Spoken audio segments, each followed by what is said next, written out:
intro.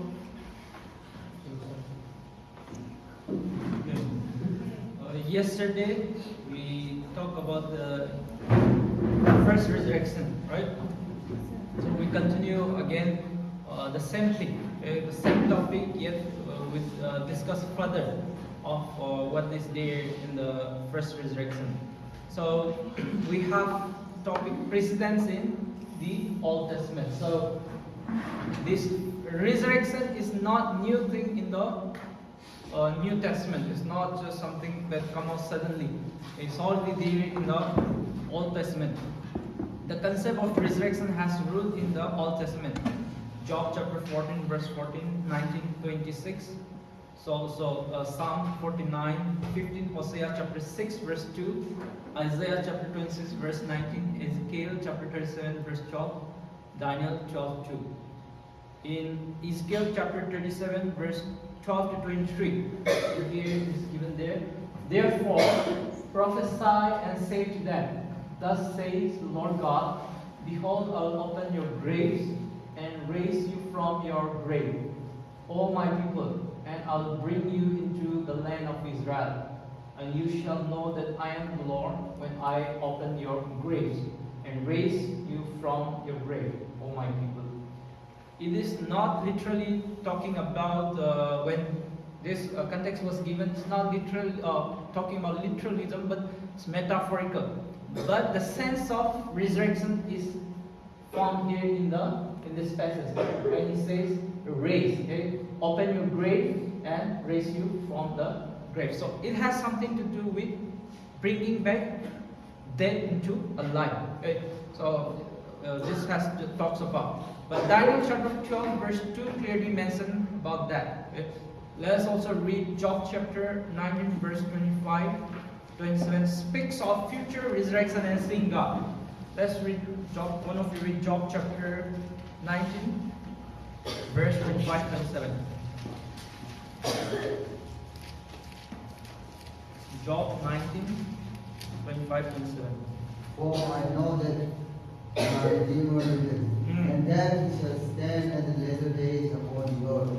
And thou after my skin won't destroy this body, yet in my flesh shall I see God. Whom I shall see for myself, and mine I shall behold, and not another. Though my reins be consumed within me. So here it talks about, and though my skins won't destroy this body, yet in my flesh I shall see God. So it's talking about death and seeing again God literally in flesh. So which is typically talking about resurrection. It's already dead.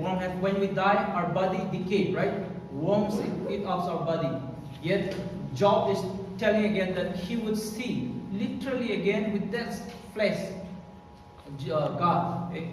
So also Daniel chapter 12 verse 2 to 3 mention the resurrection of death and in the end time.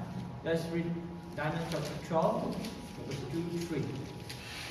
And many of them then sleep in the dust of the earth shall awake, some to everlasting life, and some to shame and everlasting contempt. And they that be wise shall shine in the brightness of the firmament, and they turn many to righteousness as the stars forever and ever. Yeah. So here we see the race of just and unjust. Just is raised to eternal life, unjust is raised to condemnation. Okay, damnation. So that is the Old Testament theme, where we see that the Old Testament also talks about resurrection. So it's not something new in the New Testament. It's already there in the Old Testament, the resurrection of both the just and unjust. Next slide. In the New Testament, New Testament confirms of the first resurrection, confirmation of the first resurrection. New Testament affirms and expands on the Old Testament teaching on resurrection. We find in John chapter 5 verse 28, 29, Acts chapter 24 verse 15, Revelation chapter 20 verse 5 and 6, 12, 15. Jesus' resurrection is a key event that validates the belief in resurrection.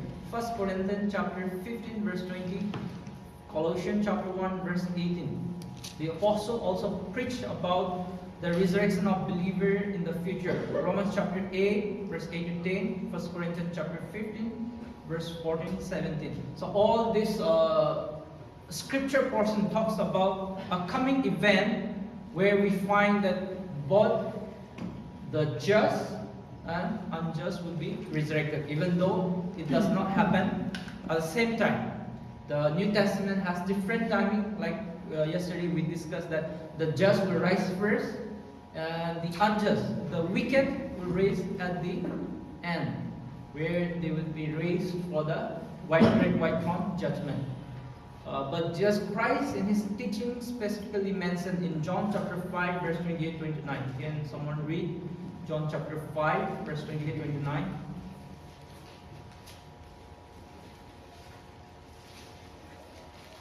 John chapter 5 verse 28. Marvel not at this, Mm. for the hour is coming, in the which all that are in the graves shall hear his voice, and shall come forth, they that have done good unto the resurrection of life, and they that have done evil unto the resurrection of damnation. Yeah.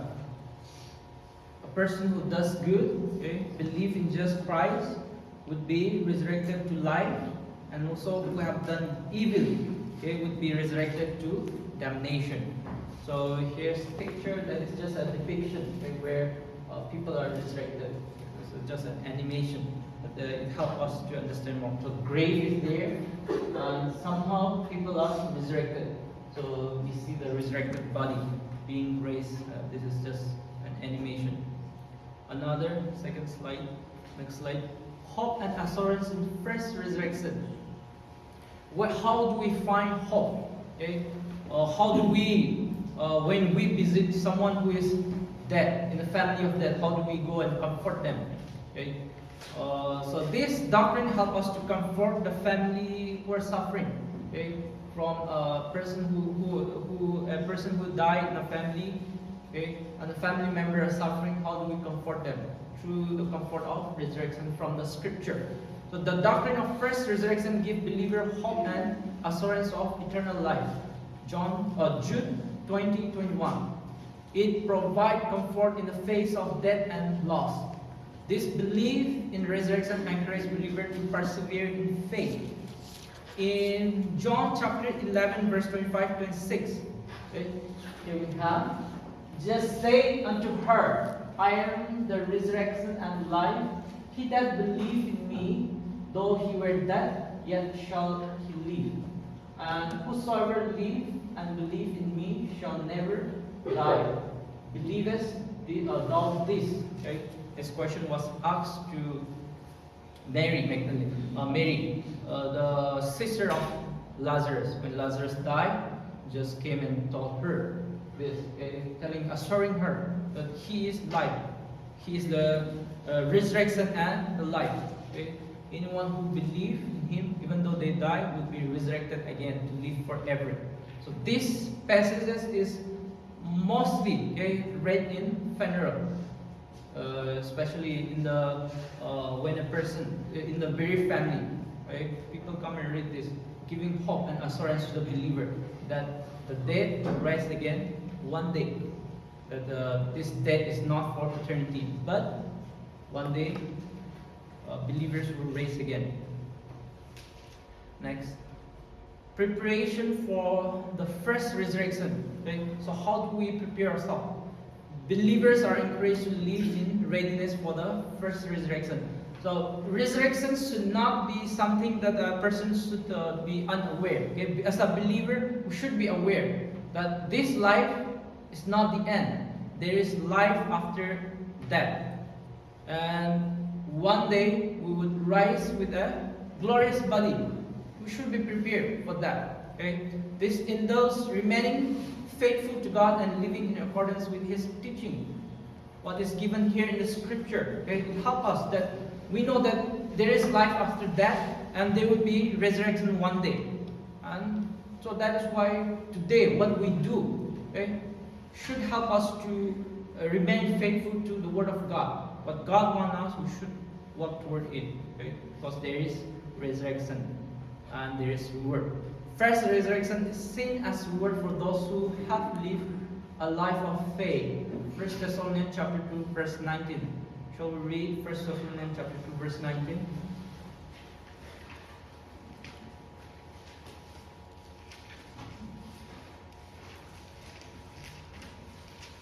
For what is our hope, our joy, our crown of rejoicing? Are not even ye in the presence of our Lord Jesus Christ at his coming? So here, okay, our hope, our joy, our crown of rejoicing is in the presence of our Lord Jesus Christ at His coming. Okay? So believers are given the hope of the return of Jesus Christ and the resurrection. The first resurrection and the return of Jesus Christ. That is for the church, which is called rapture. Okay? So in rapture, the dead arise, and so also the alive, the people who are alive during the rapture, at the time of rapture, would be resurrected. Would be transformed, and we all be called up to meet the Lord in the air. Next, relationship between the first resurrection and judgment. So how does what is the relationship between first resurrection and judgment? First resurrection is closely linked to the final judgment. The believer who participate in the first resurrection are exempted from the second death. This connection emphasizes the importance of faith and righteousness. Revelation chapter 20 verse 6 says, Blessed and holy are those who share in the first resurrection. The second death has no power over them. But they will be priests of God and of Christ and will reign with Him for 1,000 years. But the believer at the time of rapture, we know that we all be raptured and that we would be given Bema judgment. We all stand for the throne of Jesus Christ, the judgment seat of Jesus Christ, and we will be rewarded for our faithfulness here, for what we have done. Okay? So first resurrection is related with Bema judgment. At the time of rapture, everyone who is called up in the air, we will all stand before the throne of Jesus Christ and we will be rewarded with a crown for what we have done, for the faithfulness, okay? For everything, every detail, every good work we do here for the glory of God, we would be rewarded. And the scripture says, blessed are those who share the first resurrection. So yesterday we see the timeline that first resurrection has different phase, right? Phase 1, phase 2, phase 3. We have so Jesus Christ is the first fruit, and after the manner rapture is also the another phase. And so also the saints of tribulation, the martyr, the saints of Old Testament, they all resurrected before the millennium kingdom. So we all reign together with Jesus Christ for 1,000 years, which is millennium kingdom. And we all be the priests of God and of Christ. Okay? So we would be serving as a priest in the millennium kingdom. Another anticipation of the first resurrection. Believers are encouraged to anticipate the first resurrection with eagerness.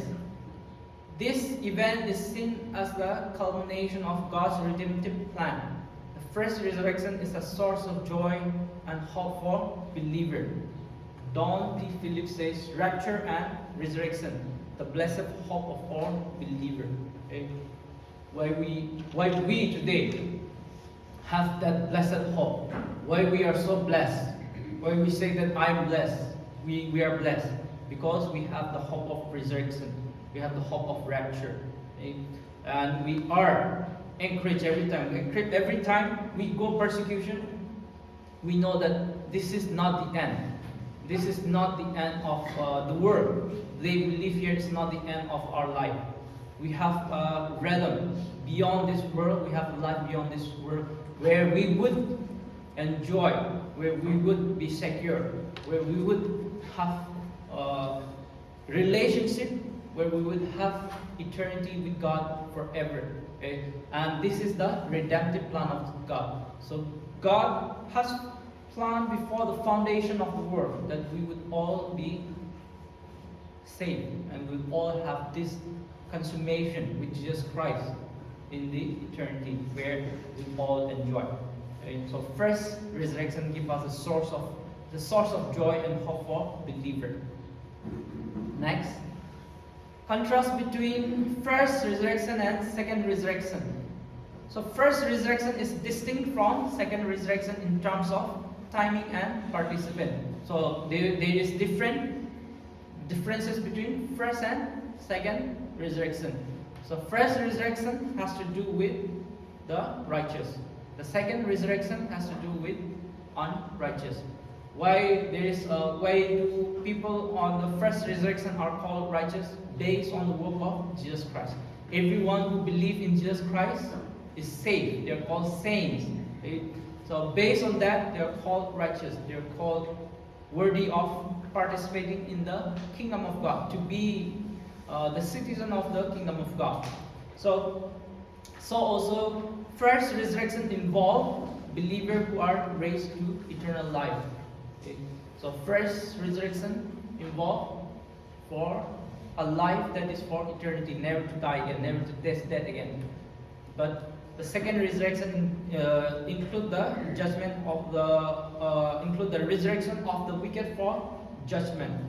So here we read again John chapter 5 verse 28-29. Here we have, marvel not at this, for the hour is coming in which all that are in the grave shall hear his voice, and shall come forth.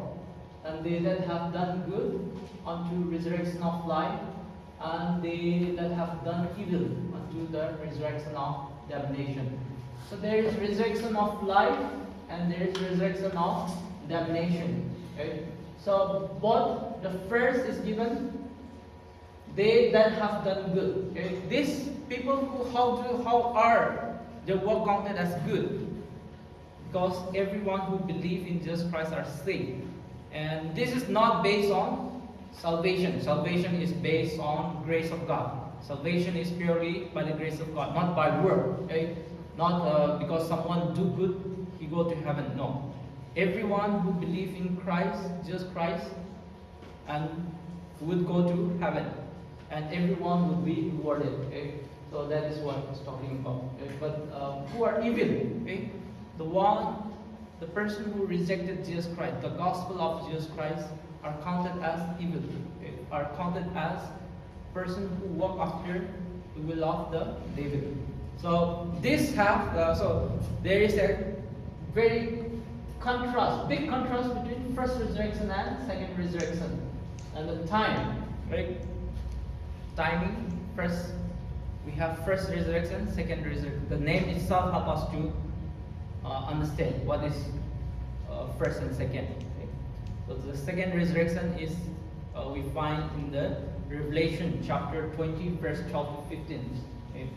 Let's read Revelation chapter 20 verse 15 to verse 12 to 15. So one of you read Revelation chapter 20, Revelation chapter 20 verse 12 to 15.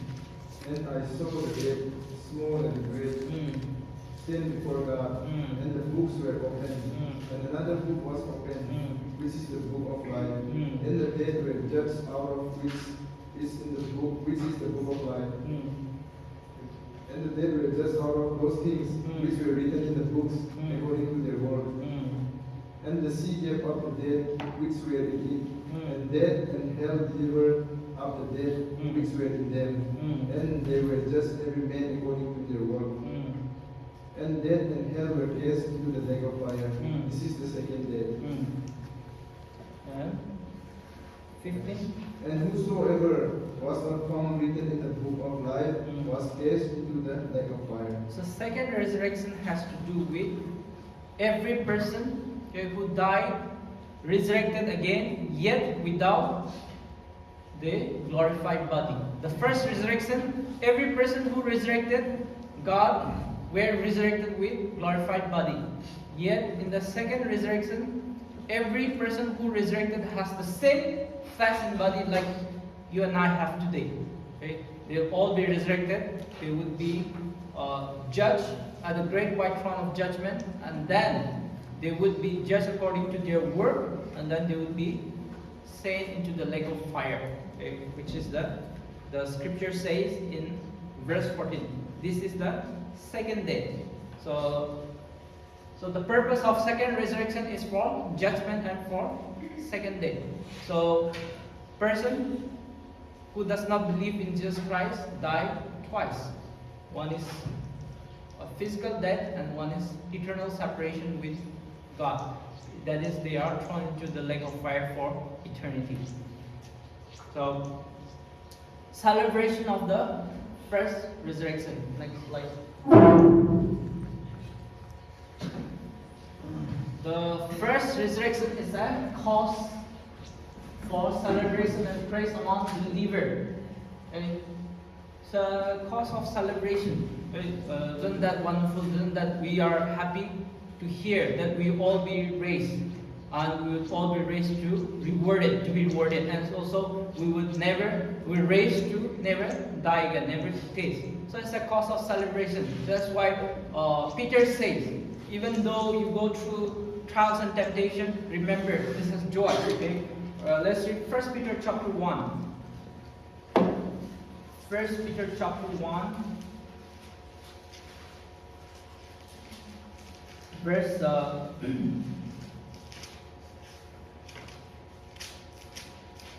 6, okay? Verse 6, 7, and 8. Let's read that. Verse 6, 7, 8. Wherein ye greatly rejoice, though now for a season, if need be, we are in heaviness through manifold temptation. The trial of your faith being much more precious than of gold that perisheth, though it be tried in fire, might be found unto praise, and honor and glory at the appearing of Jesus Christ, whom having not seen, ye love, whom though now ye see him not, yet believing, ye rejoice with joy unspeakable and full of glory. Yeah. So here it's talking about rejoice. Okay? Even though for a time being we are going through persecution, we are going through trials and temptation for our faith in Jesus Christ, yet rejoice because our faith is being tested and being made ready for being made more like that of God. God, when it is burned, it is more purified. So also our faith is more purified when trials and temptation come, and it can preserve at the time of Christ's return. Okay, when Christ returns, we will reveal more that how we have endured, and it's so Peter says this is time for rejoicing. Okay, so knowing first resurrection is a cause of celebration, of praise among believers, giving thanks to God. Okay, number 2, it marks victory of Christ over death and sin. In 1 Corinthians chapter 15, it says, if Christ was not to be resurrected, then our faith in Christ is vain. The dead in Christ have died in vain. Okay? But Paul assures that Christ is resurrected. That is why the dead in Christ are not vain. The dead in Christ are not vain. The people who have died for the sake of gospel have not died in vain. They'll all be resurrected again. And because Christ has overcome death and sin. This event is a testimony of God's faithfulness and promise of eternal life. We all have known John 3:16, right? One of you read John 3:16. Very easy. Read John 3:16. For God so loved the world that he gave his only begotten Son, That? that whosoever believes in him shall not perish but have everlasting life. Yes. That whoever believes in Jesus Christ will not perish but have everlasting life. Okay? God loved us. Okay? God loved the world. He loved the world, and He gave His only begotten Son. That everyone, regardless of young and old, regardless of rich and poor, okay, strong and weak, okay, does not matter. The status of the world does not count. But anyone who is willing to believe in Jesus Christ is given freely. Okay? The grace, the gift of salvation is given freely. So anyone who believes in Jesus Christ would have eternity. And so that is the promise of God. You believe in Jesus Christ, I will give you eternity. You believe in the work of Jesus Christ, you have eternity in Him, okay, through Him. So that is the promise of God, and the first resurrection is the evidence that God has been faithful in His promise and has done what He has promised to the believer. Okay. Next, the first resurrection in Christian tradition. Okay. What was there in the Christian tradition? The doctrine of first resurrection has been affirmed by various Christian denominations. Regardless of different Christian denominations, okay, we all believe in resurrection, unless it is a cult. Some Christian cults, they don't believe in resurrection. Regardless of that, regardless of denomination, we all believe in resurrection. Okay, first resurrection, even though there is a difference in timing. This is a foundational belief that saves Christian eschatology. Okay, this is the basic foundation. The foundation is the death, burial, and resurrection of Jesus Christ. If there was no resurrection of Jesus Christ, there would not be Christianity today. But Christianity is built on the foundation of Jesus Christ and His resurrection. Right? So the first resurrection is the central tenet of Christian faith. So it becomes the central tenet. It becomes the central pillar that holds the whole building. Okay? Where? Based on Christian resurrection. Colossians chapter 1 verse 18 read. Okay? Here it reads, He is the head of the body, the church, who is the beginning. It's not clear there. Who's the beginning? The firstborn from the dead, that in all things He may have the preeminence. So there the phrase, the firstborn from the dead. Jesus Christ resurrected to never die again. There were in the Bible, there are many references where many people are resurrected before the resurrection of Jesus Christ, yet they all die again. They all resurrected to die. But the resurrection of Jesus Christ is different from other resurrections in the scripture, because Jesus Christ resurrected never to die again. He resurrected with a glorified body, and with that body He has went up to heaven. And that is the promise where it says the first fruit of the dead. So the firstborn from the dead. So Jesus Christ is resurrected never to die. So also believers are assured, like Christ, we will never to die again when we resurrect. Read 1 Corinthians chapter 15 verse 20. 1 Corinthians chapter 15 verse 20.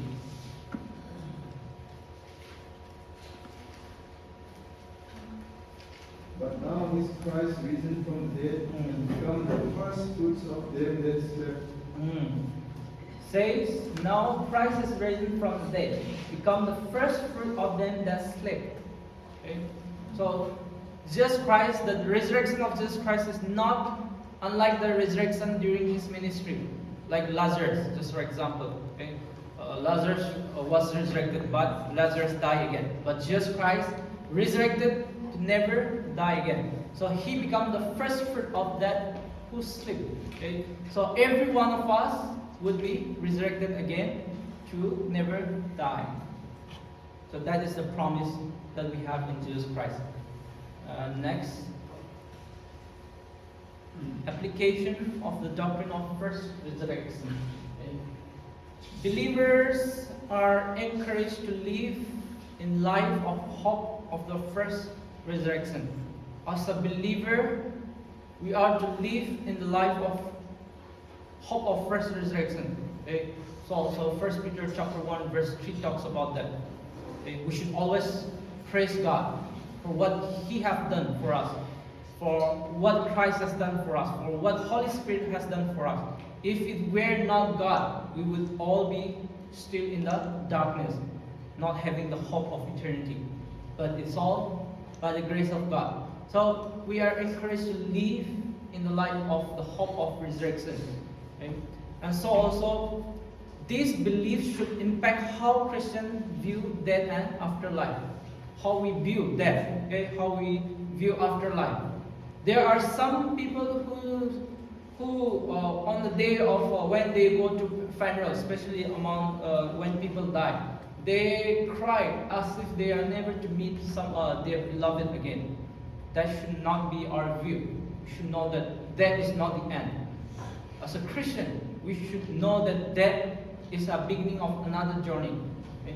That is a beginning of another realm, a dimension where we are to be resurrected again to eternity, where we will all meet one day, one again. Okay? Our loved ones, we will all meet again, and we will never die again for eternity. So it should impact how we go to a funeral, how we conduct a funeral, how we act in the funeral. Okay? So what is afterlife? How do we view that? Okay? The doctrine of first resurrection should inspire believers to live with an eternal perspective. The book of Philippians also says, we are the citizens of heaven.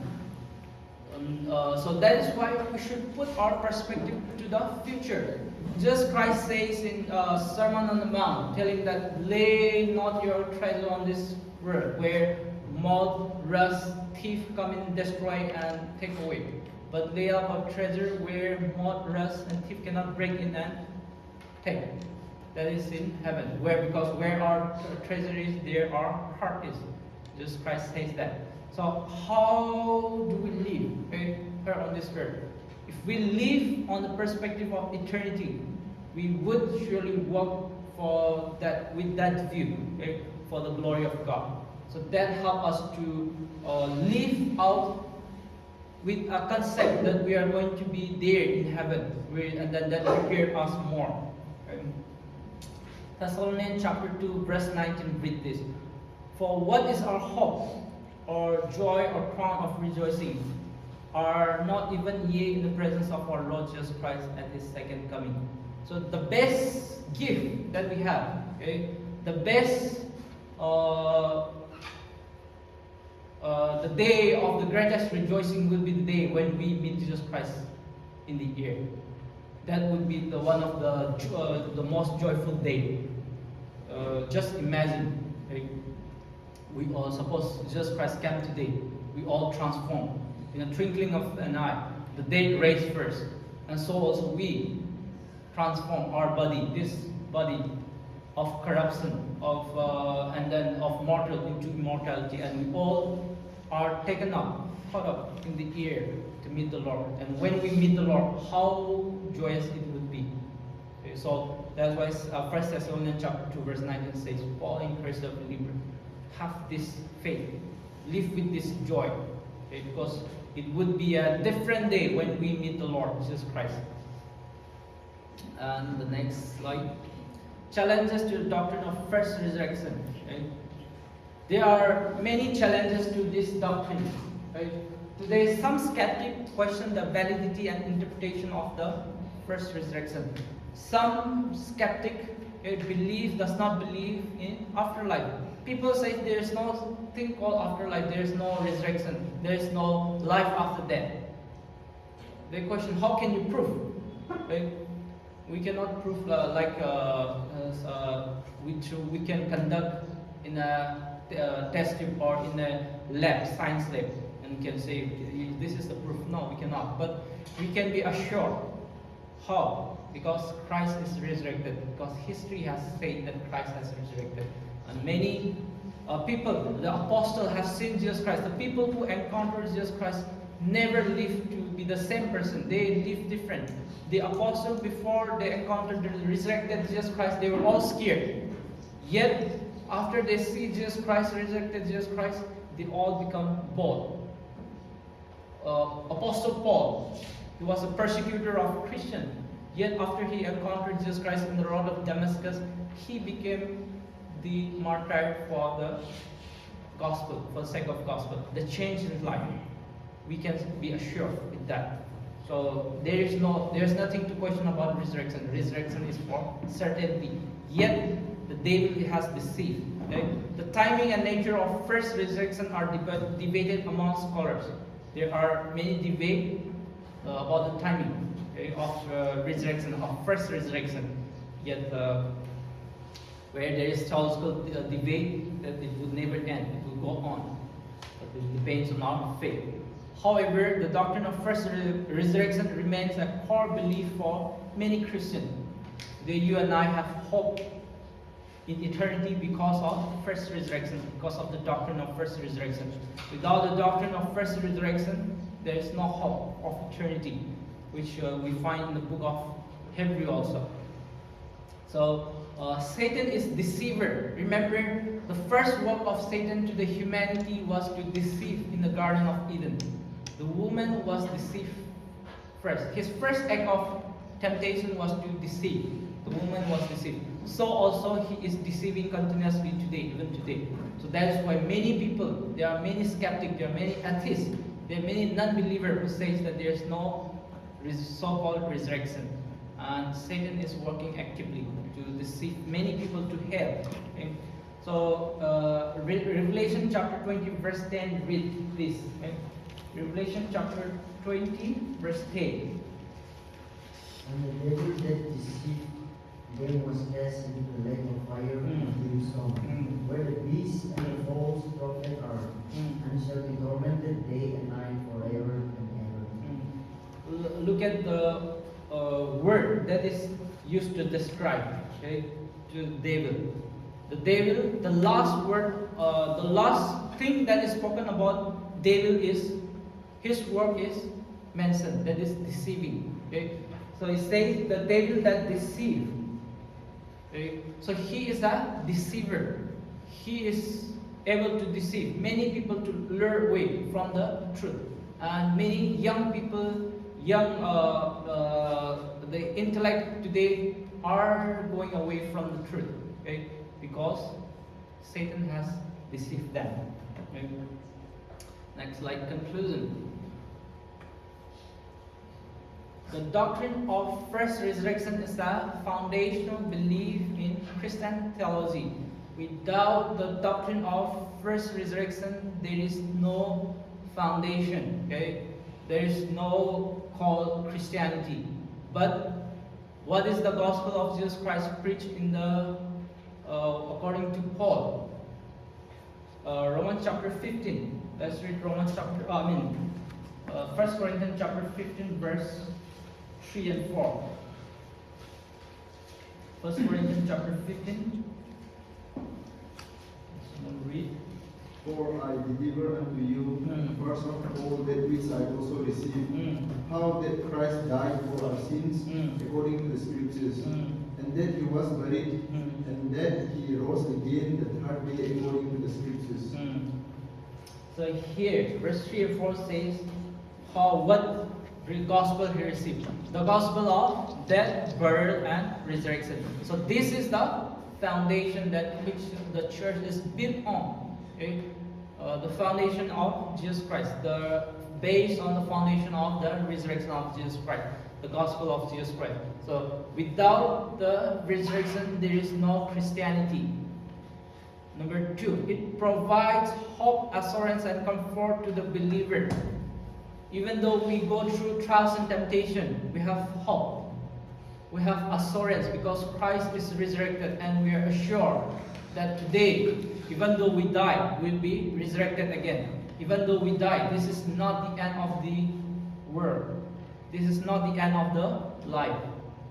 We will all live again for eternity because of Jesus Christ, and we are comforted. Even though we are separated from our loved one by death today, yet we are comforted knowing that just in Christ we will all be resurrected. We will all have eternity. So this first resurrection is the point of our hope, assurance, and comfort to believer. The third, the first resurrection points to the ultimate victory of Christ and the promise of eternal life. Read Jude 20:21. Jude 20:21. But ye, Mm. beloved, building up yourself on your most holy faith, Mm. praying in the Holy Ghost, Mm. keep yourself in the love of God, Mm. looking for the mercy Mm. of our Lord Jesus Christ Mm. unto eternal life. Mm. So here it says, beloved, building up yourself unto your most holy faith, praying in the Holy Ghost. Keep yourself in the love of God, looking for the mercy of our Lord Jesus Christ unto eternal life. We are to keep looking, okay, unto the mercy of Jesus Christ for eternal life. So the scripture says, so this is the point, this is the ultimate victory we have in Jesus Christ, that is resurrection, that is the overcoming of death in Jesus Christ. One day we will be able to say, death, where is thy sting? Grave, where is thy victory? When we have the resurrection, because we have victory in Jesus Christ. In Revelation chapter 21 verse 1, okay? Revelation chapter 21 verse 1, read this. A new heaven and a new earth,